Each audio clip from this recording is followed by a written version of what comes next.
modern translations have lost the metaphor, and they usually translate hevel to meaningless. But the critic is not saying that life has no meaning, but rather that its meaning is never clear. Like smoke, life is confusing, disoriented, and uncontrollable. He acknowledges the perspective of Proverbs. First, he says that it's a good idea to learn wisdom and to live in the fear of the Lord, for he knows it's the right thing to do. Second, he says that since you can't control your life, you should stop trying.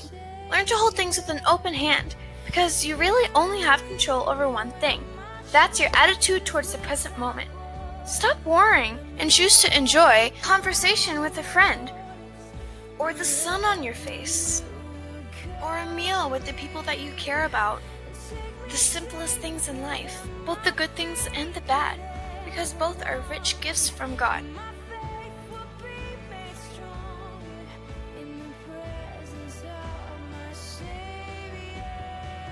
The author speaks at the end of the book. He doesn't want you to lose hope.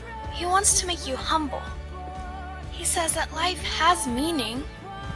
We just can't see it yet. And that one day, God will clear the hevel and make justice on all that we have done.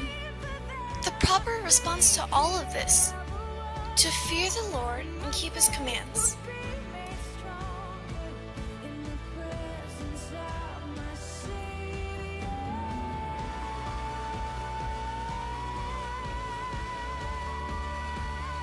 Job starts out with a story that takes place up in the heavens. It is a place described somewhat like a heavenly command center. God is there with these angelic creatures called the sons of God, and they are all there reporting for duty. God points out this guy, Job, his servant, showing how righteous and good he is. And then one of these angelic creatures approaches, and he is referred in Hebrew as the Satan.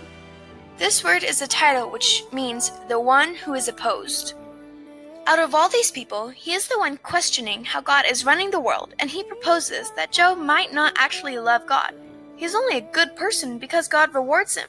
If God took away all the good things he gave to Job, that is when we would see his true colors. God agrees to this experiment and allows the Satan to inflict suffering on Job. Job loses everyone and everything that he cares about. It is devastating, and he deserves none of this. God himself said so.